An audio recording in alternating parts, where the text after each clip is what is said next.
Welcome everyone. I think all the delegates are very eagerly waiting for this discussion because no matter what we do, end of the day, we have to work within a policy and a framework. And it is the gentlemen who are on the stage who decide the laws. They are the lawmakers, they are the decision makers who govern our lives. And we thought of putting up this very special panel because we talk about a lot of things. Where will we be in 10 years? Where are we going to be in 20 years? But I think this multi-party, multi-dimensional panel, I think the laws about education and what is going to happen in India are actually going to be shaped by the views of the young parliamentarians and ministers of state that we have on the panel. So, therefore, very special panel. I'd like to start in no particular order, so I'm going to go left to right. And you heard General V.K. Singh, and I put forward some of the challenges of education in front of all of you. And based on your experience, could you share what you feel about the opportunities and challenges in the education sector over the next 5 or 10 years? So maybe 3 or 4 minutes of your views, and then I'll do a quick question and answer session. Maybe start with you, Mr. Kalikesh.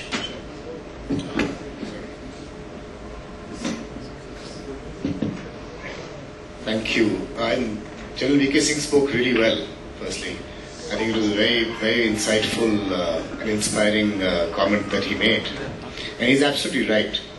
There are two very diverse spectrum of platforms of providing education in our country.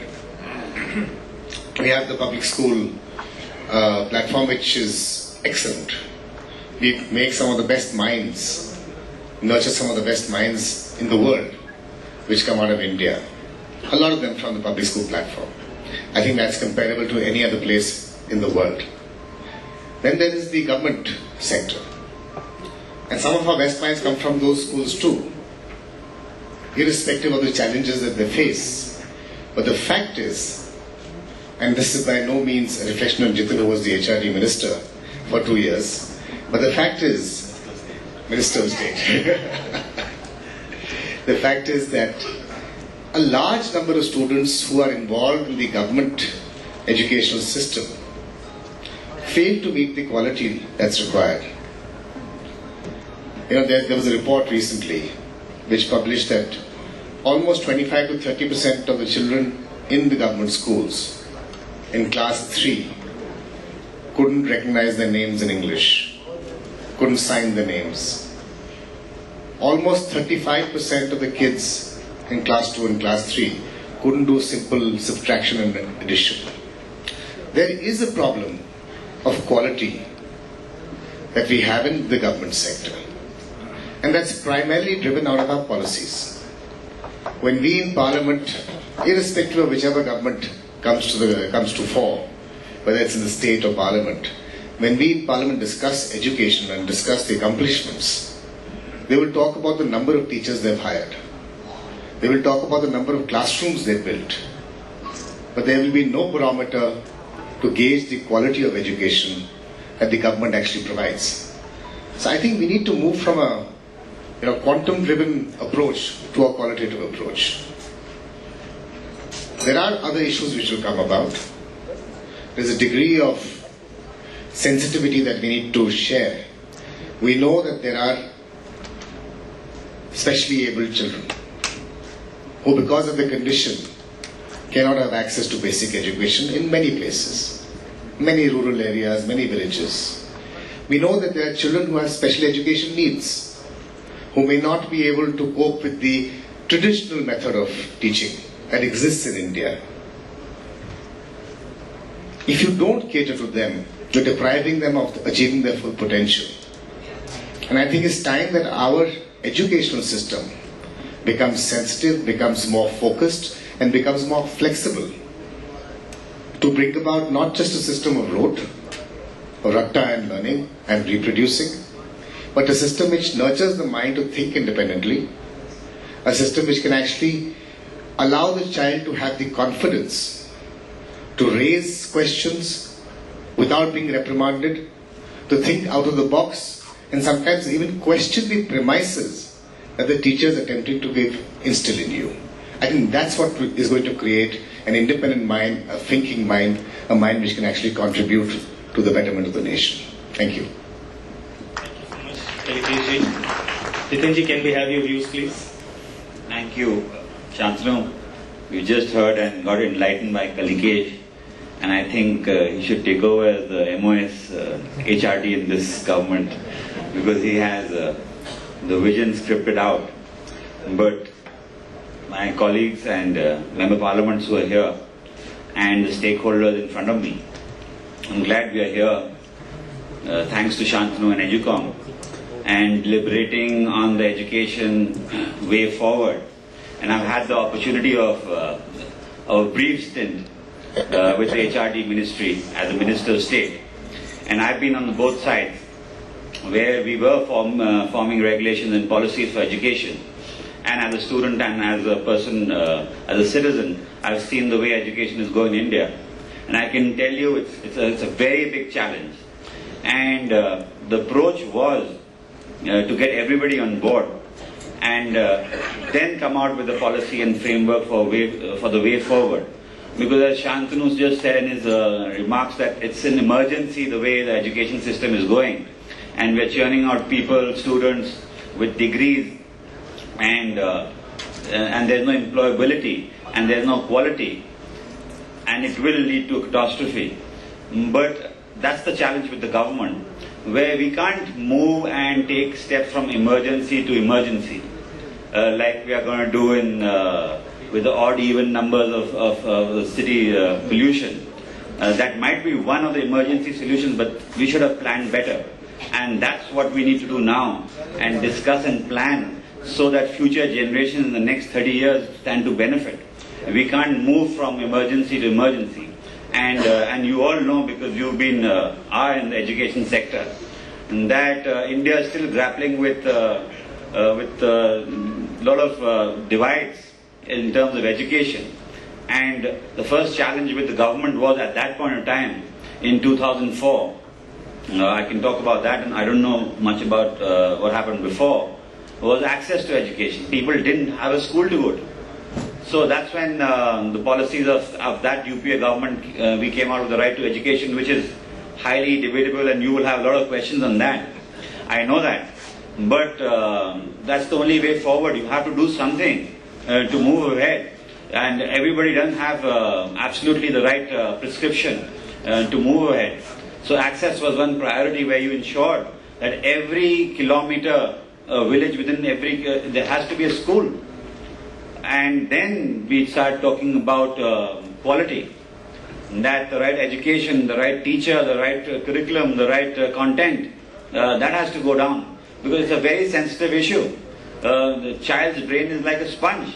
What you put in his mind remains for the rest of his life, and you can't afford to play with it. It's very sensitive, and you have to ensure that the right values, quality and education above any agenda goes to that mind, so that our future generations stand to gain and our country gains. So there are a lot of issues, from quality to, I've also seen employability to, I'm sure they'll be discussed, where people are going around with degrees in their hand but no jobs. So we're looking at skill training, and then when you come up with skill training, you have to have the right quality and the right amount of skill which will guarantee them a job. What use of education when they can't earn their bread and butter?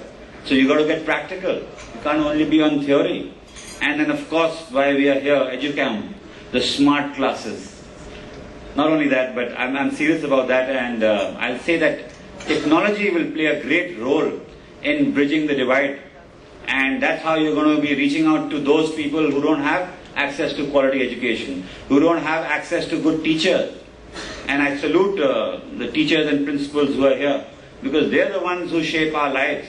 And every student and every child in this world, there will not be one who will not remember his teacher in school and what he stood for. And you people are the ones who actually decide which way the country goes. We just make the policies in parliament and debate and fight it out.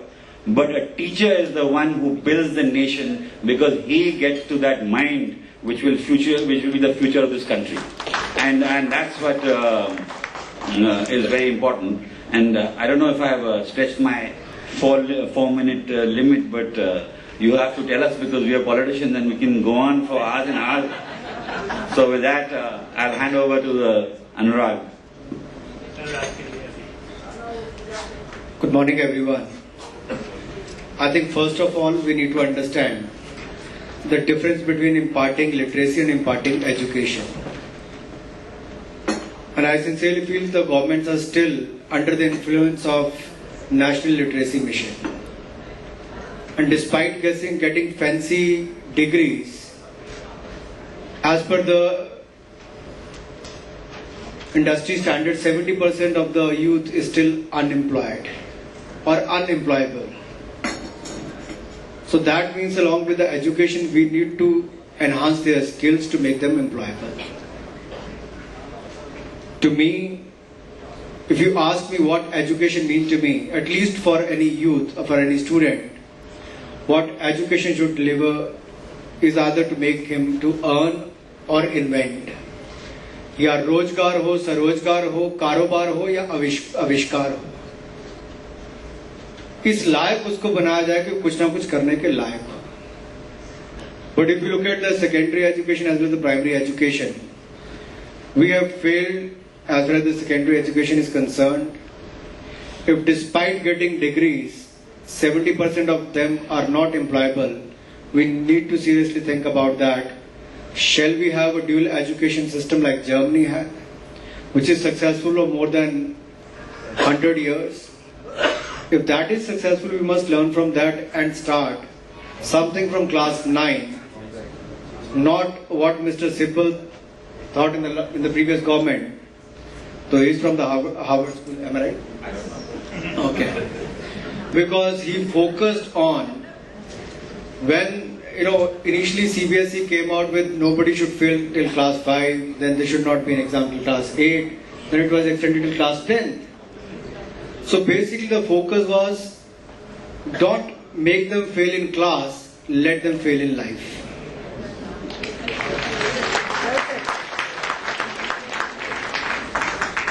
On the other hand, you talk about give them stress-free education. Is that what we are looking at? Stress-free education, but give them a stressed life? I think we need to be very clear what kind of education system we need to have. Anyone going till class 10 doesn't understand, or what Kalikesh has said, maybe class 5 student doesn't know how to clear the class 2 exams. That is the challenge what we face in the state of Uttar Pradesh and other states as well. Not focusing on you, but in most of the states.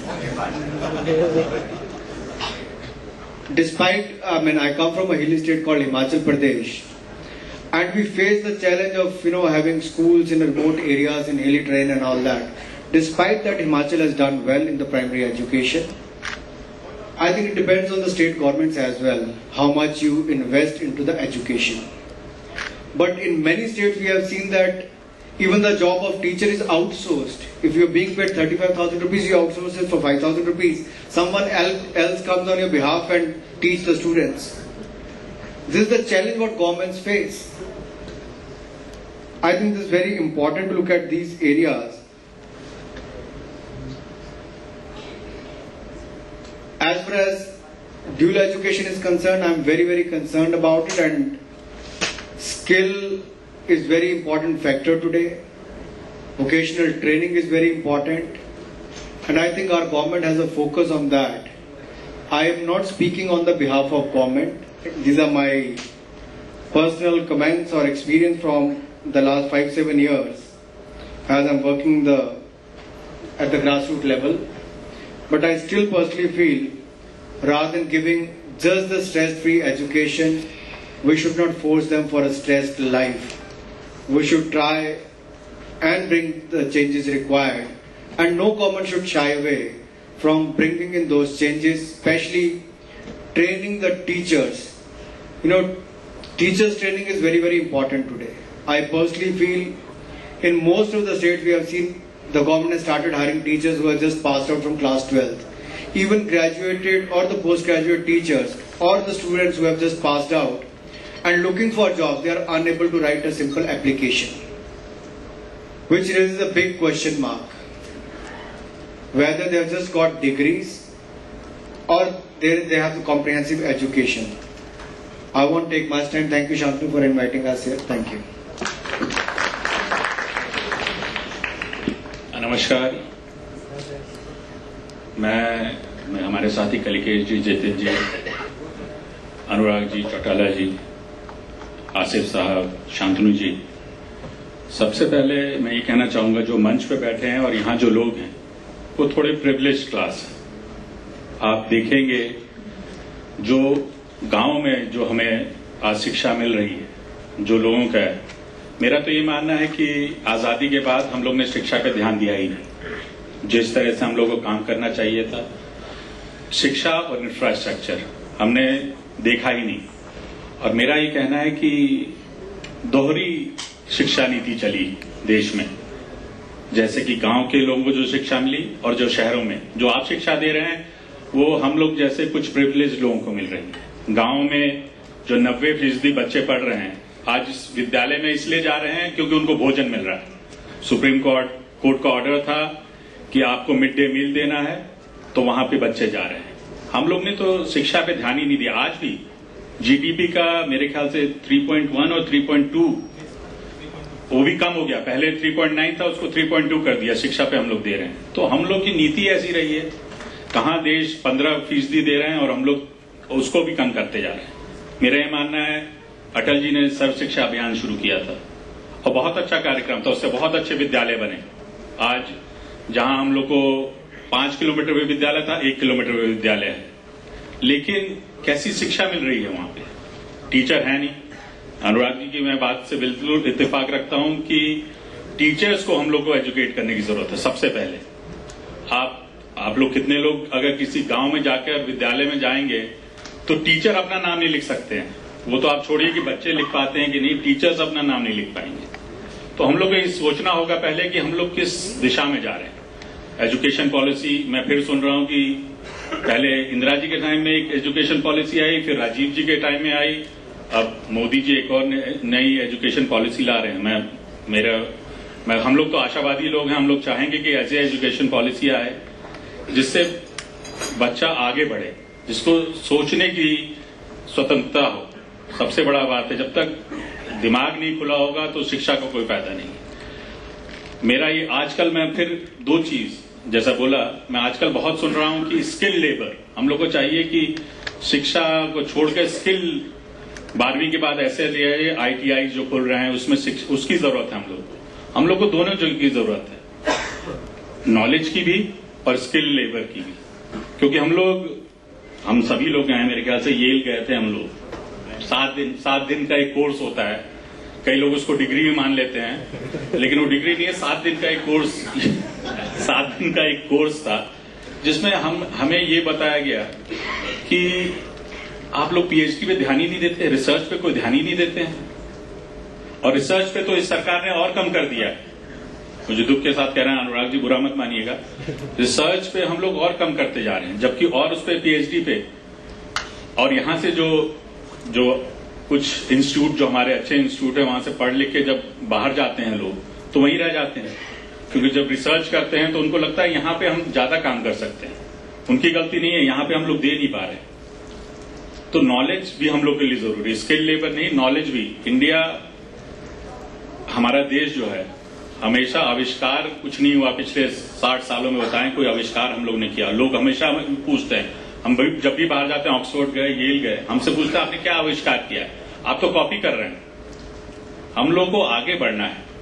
तो मेरा यही कहना है कि skill के साथ knowledge भी जरूरी है, और वो तभी बढ़ेगा जब नई शिक्षा नीति आ रही है। मैं चाहूंगा कि सबसे बड़ी जो हम लोग के टीचर्स की है उत्तर प्रदेश में, सच में टीचर्स की, इसीलिए हम लोग ने शिक्षा मित्रों को टीचर बनाना पड़ रहा है। ये स्थिति आ गई है, ये हम लोग की आवश्यकता है, इसलिए हम लोग कर रहे हैं। मैं यही कहना चाहूंगा, समय नहीं लूंगा। सही बोला सबने। हम लोग यहाँ तो चेयरमैन और स्पीकर रहते हैं हम लोग को बैठाने के लिए। आप जब तक नहीं बोलेंगे तो मैं बोलता रहूंगा।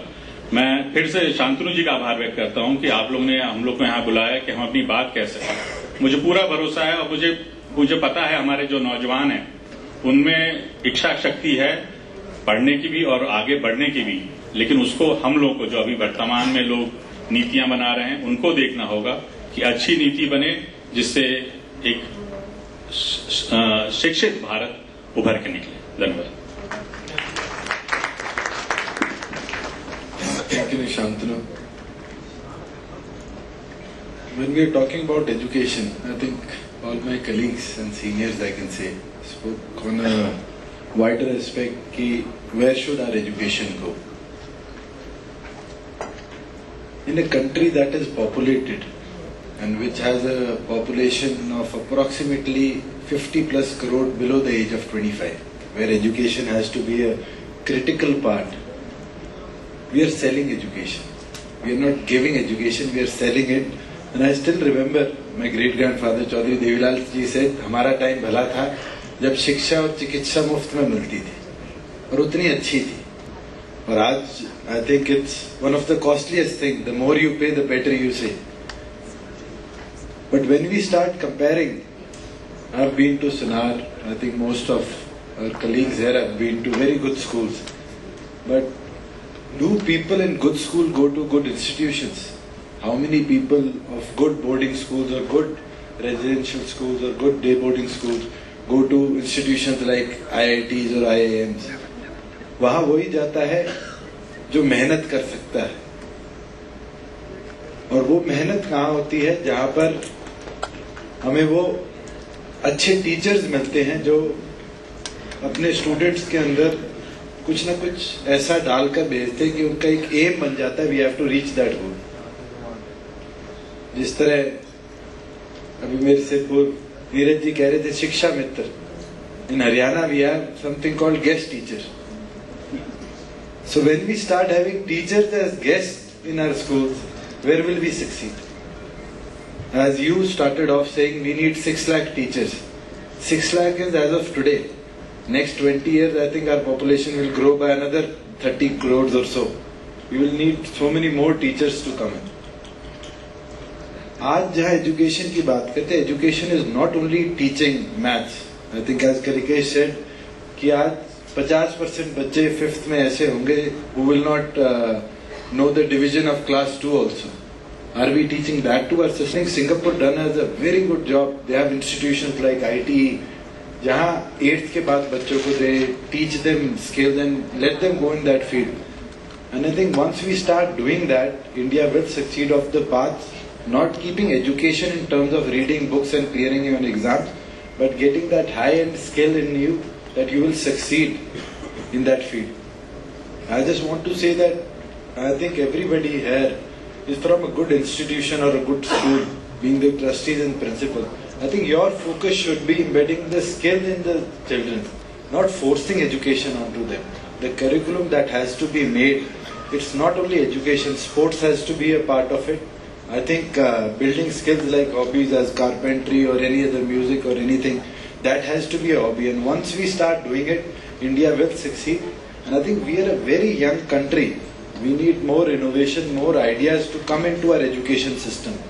And when we start talking about the education policy, every state has its own boards. And we have faced it. I have seen Haryana in that aspect, that students don't even get books for about six months when their course starts.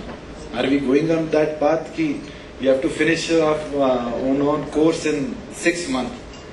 So we have to divide it. I think Delhi started off with the quarter system in Delhi University. That was a good idea. Why don't we get similar ideas coming into our education system? And once we get those ideas, I think we'll succeed. And all our colleagues here and trustees and principals in front, we have to brainstorm. And once we start brainstorming, new ideas will generate. And I think the future India will be depending on us here as well as the people at the lower level. And I think to succeed, we have to pay better focus on our government institutions, government schools at a lower level, at the village level. Thank you. Thank you so much. That was wonderful to hear very diverse views from all of you. But I think all of you agree that the common thing is that there needs to be a change. I think the big issue is that for the past decade we know there has to be a change, but the question is how are we going to go about it and who will catalyze that change. So Kalikesh ji, I have a very specific question for you. You had the opportunity of, as we discussed in the panel, the privileged schooling. You went to Doon School, you went to St. Stephen's College. Today we see that youngsters coming out from these institutions, they are choosing a very different stream for themselves rather than being associated with the Indian local mainstream. For example, they are the first ones to go abroad. Very few of them actually come back to India to serve the country. General V.K. Singh spoke about how do we get that spirit of Desh Bhakti and service to our nation. So do you feel, and most of the trustees and principals here are all from public schools, so do you think that we need to inculcate something else, or are we missing something in our so-called public school system or privilege system where we are losing the heart and the minds of our young people and maybe overexposing them to so-called global culture? What are views? I know it's a difficult subject, but what do you think we should be doing about it? That's a very interesting question. 5 of us are from privileged institutes. We are all sitting in front of you thinking that we are serving the nation in our own way. Maybe that means we're not the brightest minds in our institutes, but we are here. I think a large number of people actually would prefer to be in India and be in their home environment and be in a position to try and serve within their confines. Their families are here, they're used to the systems, but the fact is that opportunities may be better outside. And that's a fact. Whether it's an educational system, I know in my time when I was applying for college, it was extremely difficult to get into St. Stephen's. They had, there was a religious quota which came on that year, so 50% of the seats went to the Christians, and 27% was reserved for the other sections. So we had, I think, about 100 seats between 10,000 applicants. So I know a lot of my friends who didn't get into Stephen's or Sri Ram or other colleges in Delhi or wherever they wanted to go to, then went abroad. So it's a quality and capacity issue. It's why would they want to be in an institution which they believe is not the best for them, rather than go abroad or not go abroad? Secondly, in a job environment, we find that a lot of people are coming back now. They're thinking of coming back. The action, as they say, has moved from the Western worlds to India. As both the Congress and the BJP will let you know that it's their doing. But the fact is the economy is picking up. It depends upon this country and how we position and create opportunities for students, whether be it in academia, be it in the employment arena. I don't think you can force anybody, whether it's in a private school or a public school or a boarding school, it doesn't matter. Individuals will seek the best opportunities for themselves, and it's incumbent not upon the schools. You can't instill a sense of patriotism or nationalism and say stay here at 50% of the salary or at in a substandard institute. We have to create good institutes, more good institutes, so that they stay on. We have to create more job opportunities which are at par. Even at 80% of the opportunities of or money availability outside the country, I'm sure people would prefer to be in their own country and prefer to be with their own families. It's incumbent upon the government, it's incumbent upon us as a society. Thank you, Kalikesh ji. So we have to wait for India to grow. I think that's a wonderful answer. Jitin, I have a very special question for you, and that is in the last government that you were in the Ministry of Education and Minister of State there, the world's largest PPP program, that is the Right to Education Act, was started with very ambitious goals of social engineering, 25% quota in private schools being reserved. But a few years down the line, I think the results are patchy at best. There are two very opposite views. Clearly from a social inclusion prospect, it was a wonderful and a big leap forward. But in terms of implementation, a lot to be desired. Do you think in our country we make good policies, we have good intentions, but it finally fails when it comes to actually implementing things? Do you think we need to do something differently at the grassroots level so that some of these really big projects can actually take off? You know, when the RT came about, it had been deliberated for about 10 years, a lot of expert views, and I'm sure conclaves such as this, where ideas had been generated and thrown up, were incorporated. But the whole intention at that point of the government was, like you said, of inclusive education. You can't have a society where only the cream and the privileged get education, and quality education and the rest get left behind. A nation cannot prosper if there's no equality and you don't give that kind of access and quality of education to the last mile. And it is the responsibility of every government.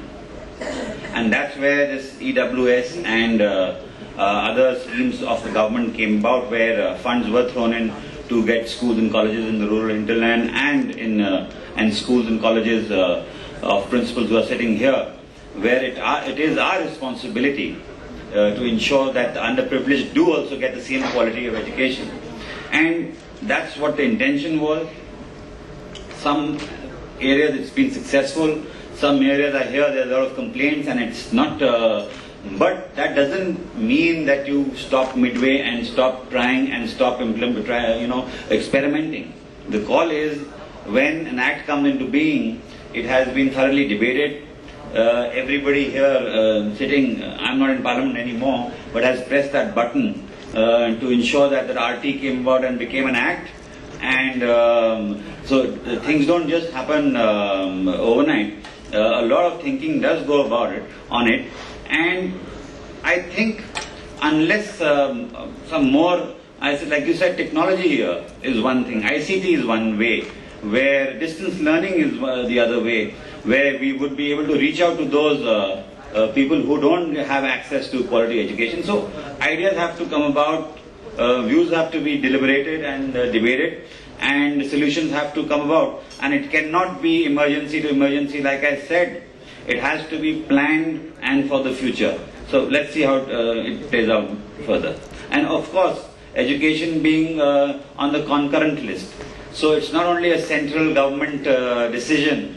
It might be an act of parliament, but the implementation goes down to the states. And if the states choose to decide as to how they want to take it forward, and if they don't want to implement it, you see results and see situations such as in Delhi, the way things are happening, where a lot of clampdown and I think unnecessary regulation is happening on schools and principals, and so that also is a problem. So you can't say that one line and make sure it reaches the ground. So it's a lot of coalition required. Let's see how it goes. Thank you, Jitin. Anurag, since you are, with the ruling part of the government, the ruling party right now, one of the things that's clearly coming out, as Kalikesh said, is that, look, why don't we create more high-quality institutions in India, so that the situation where 10,000 applicants to a St. Stephen's and very few seats, we hear about it, but we don't actually do anything about it.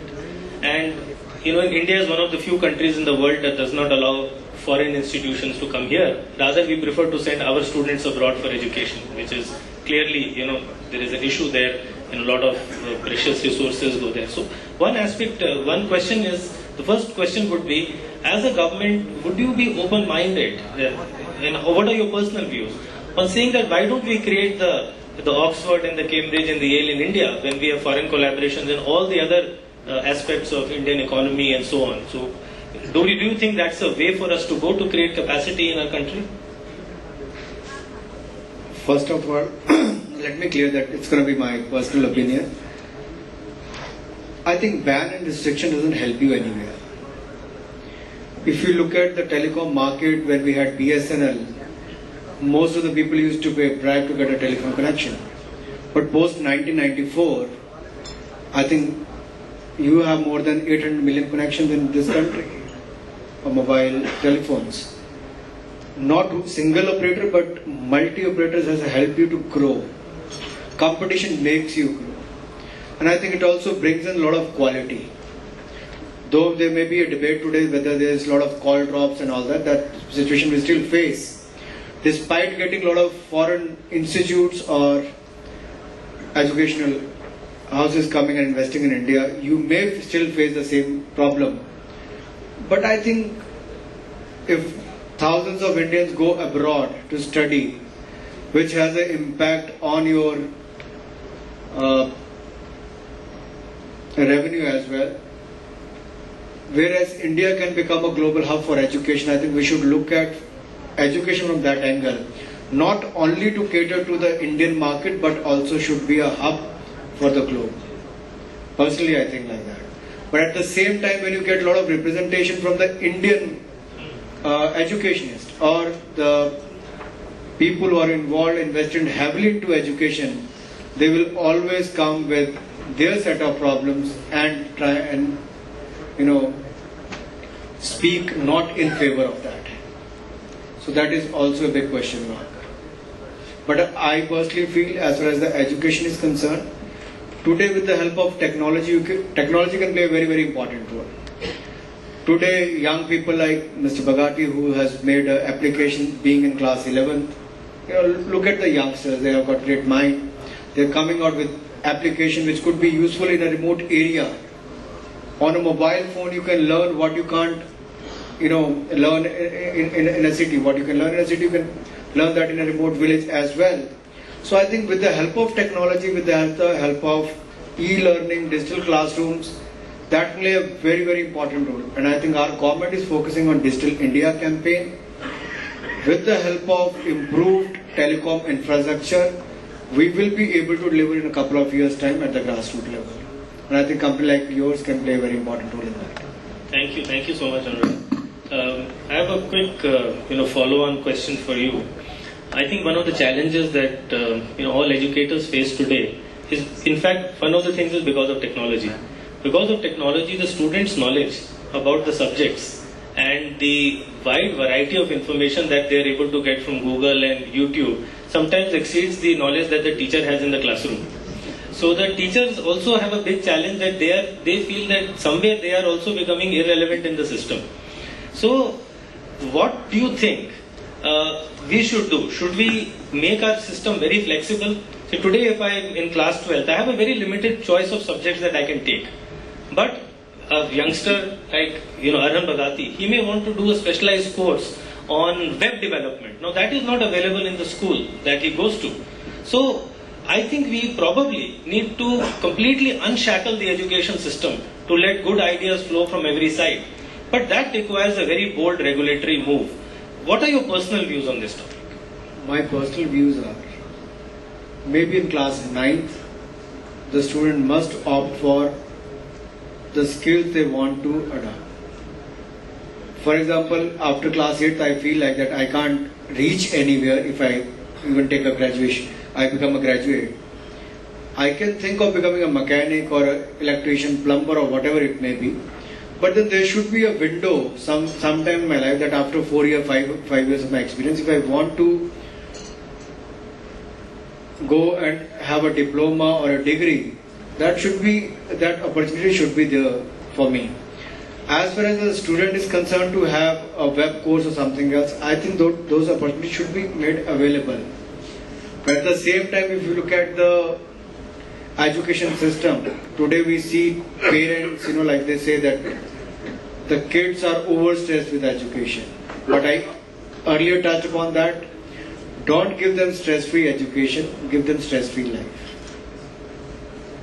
So give them those opportunities. If you really want to make it a knowledge-based economy, you need to do that.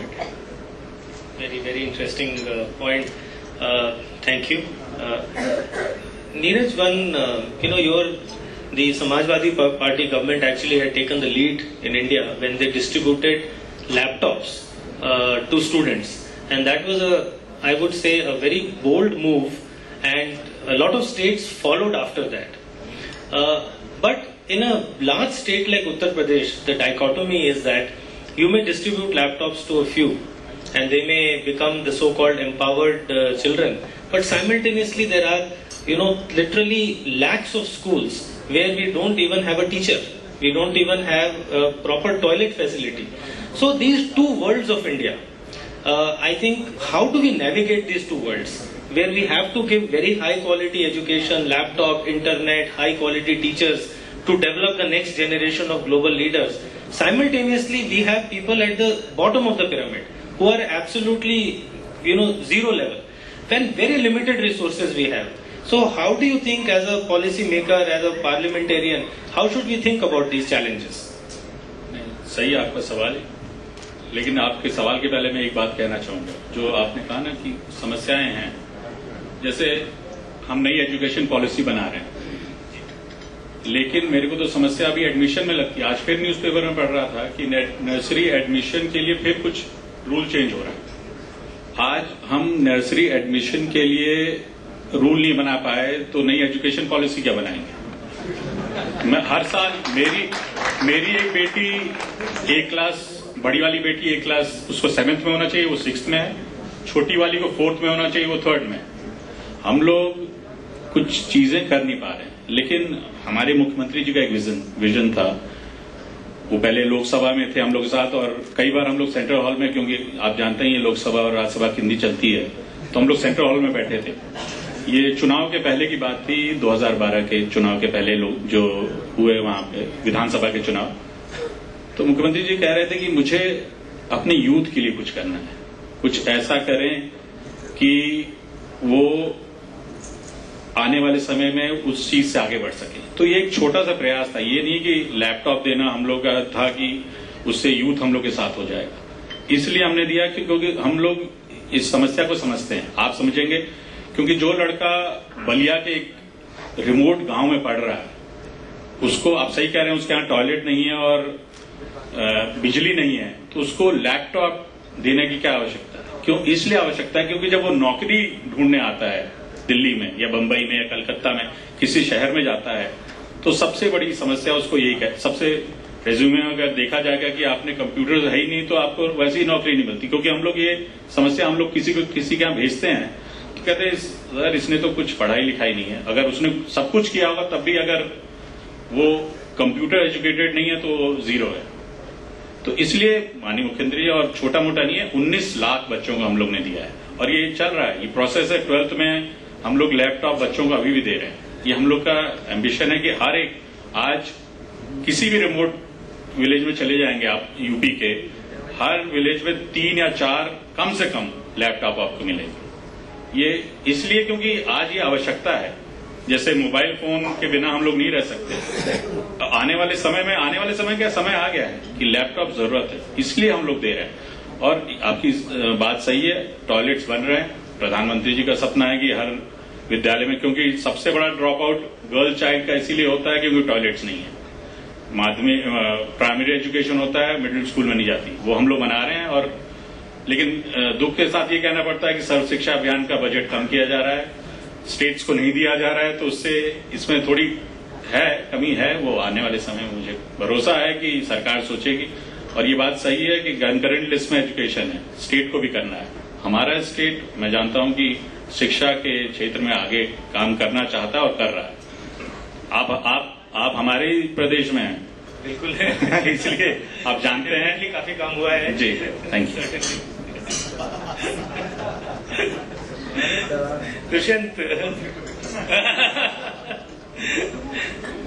Dushyant, you are the youngest, and you have the distinction of being the youngest parliamentarian as well as the member of the Skill Development Committee. So it would be fair to say that you represent in some sense the voice of the absolutely young people in this country.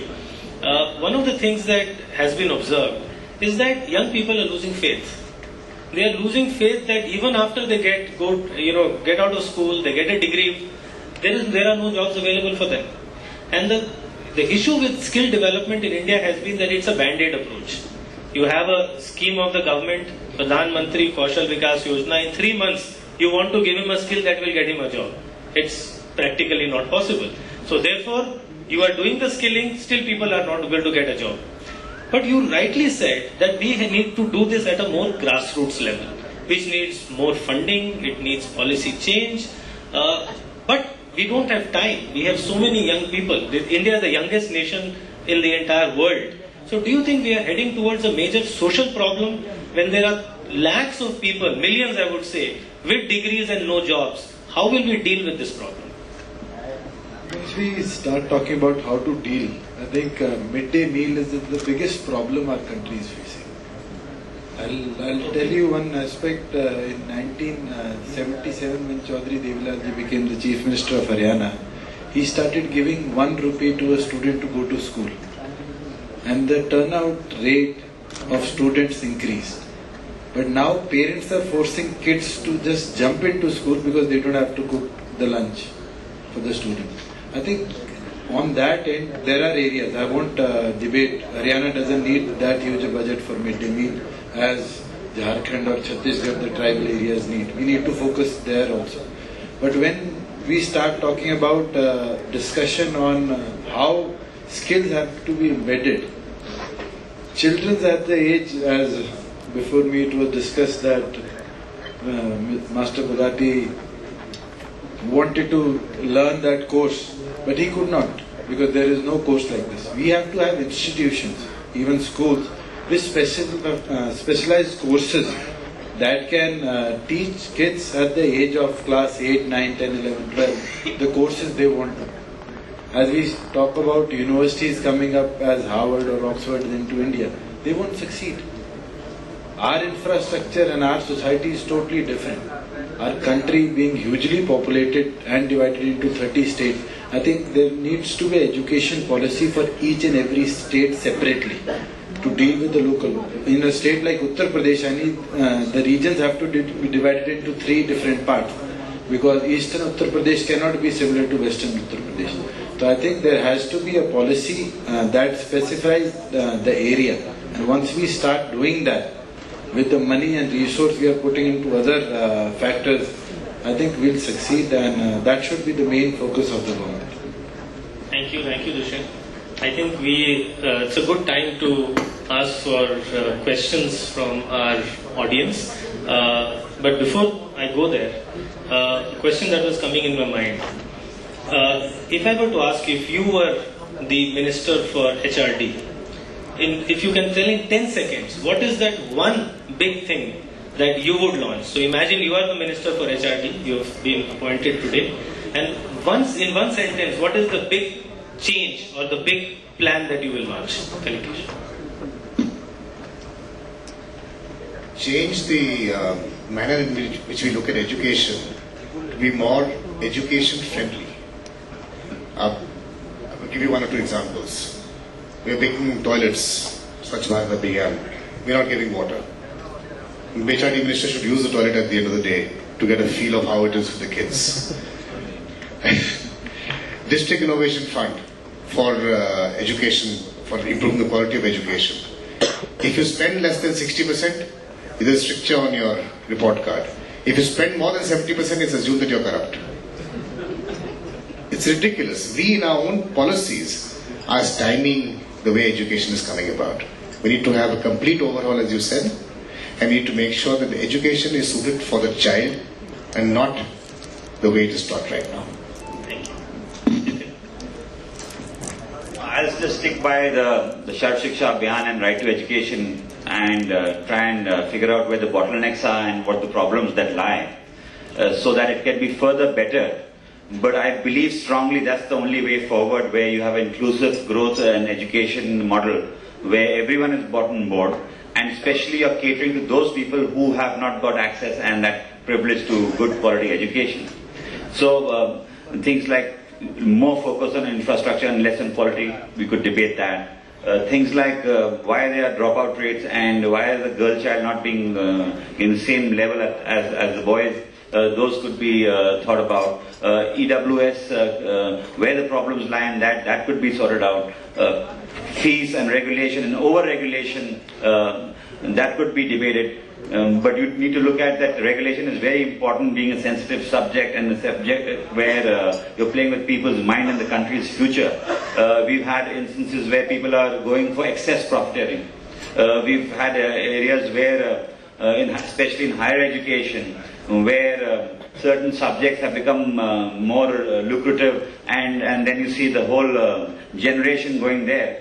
But after some time the cycle takes a different turn and you see excess capacity, and then I've seen it in dental, I've seen it in some other courses as well.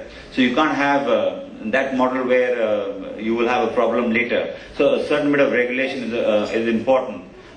Foreign universities and education is also could be debated, but that also is very sensitive, and the Parliament has not been agreeable, and one reason is because half the educational institutions that run in India today are of MPs. So they don't want to have any competition. But that's not the only reason. It's a very sensitive matter. Education is not for profit in India. You can't have people coming in here spending millions of money and not being able to profit out of it. So that you won't have foreign universities coming into India. Research and why India does not go into the top rankings of any university or school. Because we believe in inclusive growth, we have a reservation model where it is the government's primary concern to ensure the underprivileged do get reservation and a seat on that classroom or on that course because of the disadvantaged position he had been. That doesn't happen abroad. So research and other parameters of qualifying for a ranking come later. The responsibility of the government to ensure that every child in this country is educated at par with everybody comes first. And that's what I would want to do. Thank you, sir.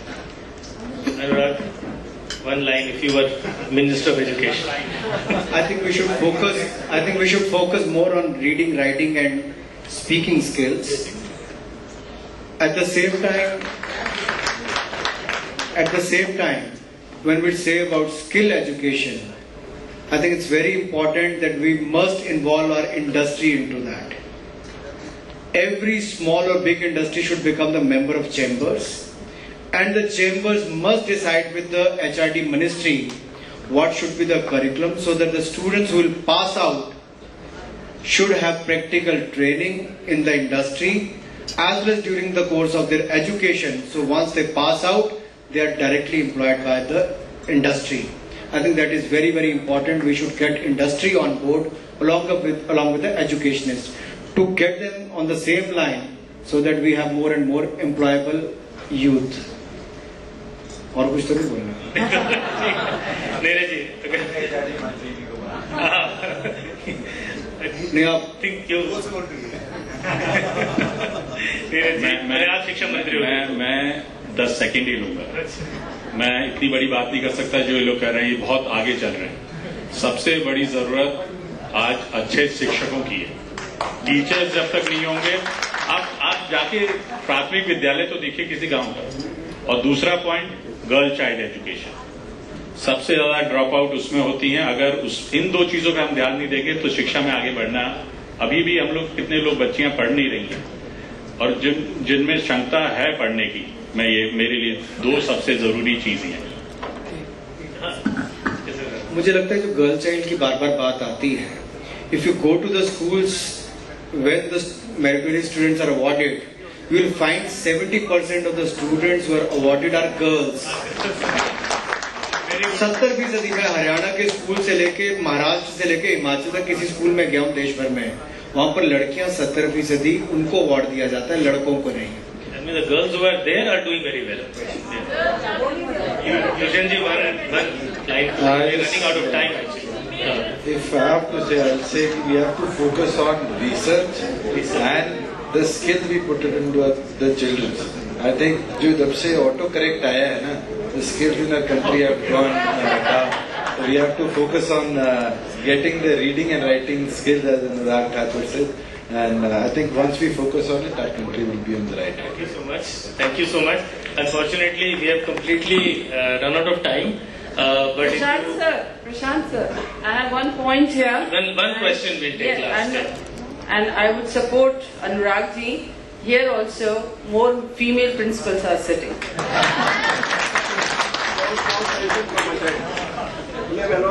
Okay, we'll take one last question because we have completely run out of time and we have to go to the next panel. It's a huge responsibility. I think we have a lot of problems, right from the primary school level. No proper infrastructure, lack of teachers, lack of skilled teachers. Okay, employability, everything. primary education, I have a very, very small idea. This is a takeoff from what happened in Chennai, the So floods. you're asking a question or you're making a remark? Just a small suggestion giving you. Can there be each one teach one kind of a program across the country, where even a family adopts a child, maybe a maid servant child or a driver's child, educate, give them primary education. I think a lot of problems regarding the teacher already at the primary level can be solved. Can there be a movement like this when the society take up this kind of a cause? I think many organizations are doing that, and more people should do that. I have a question to the audience. Suppose if you buy expensive lands to build schools, and at the same time we've been forced to have 25% school students from the economic weaker section, and after 6th pay commission there will be 7th pay commission. Wait, after 6th there is going to be 7th pay commission because we have seen the challenge the school faced after the 6th pay commission. So is that a viable option to run educational institutes? Show of hands. Those who believe it is not viable can raise their hands. I think there's an overwhelming majority. The audience poll, more than 90% feel it's not viable. So Shantanu, I have a question unrelated to education to all the MPs. Who's forming the government in UP in 2017, according to all of you?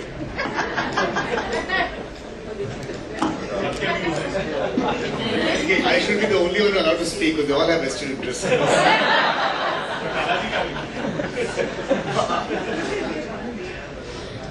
It's the voters become very smart.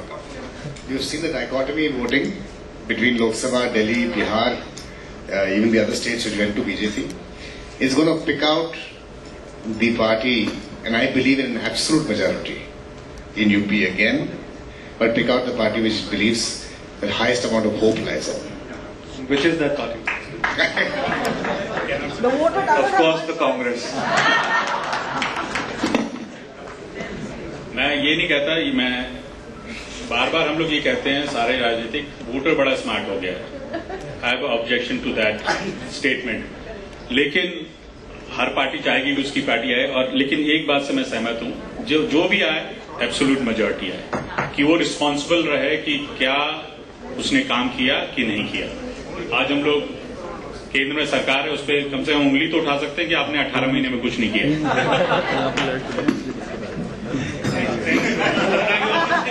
इन सबको सरकार यही बनाने तो हम उत्तर प्रदेश में बनाएंगे.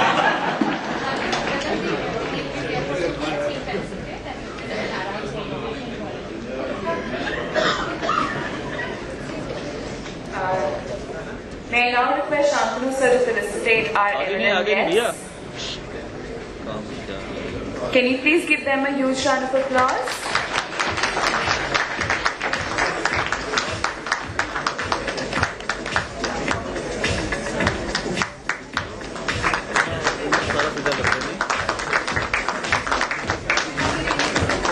I would request you all, sir, to give us a few more minutes.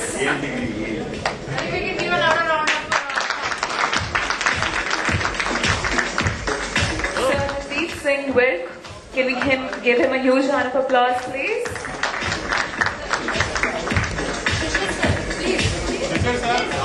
Shishir sir, can we please have you on the stage?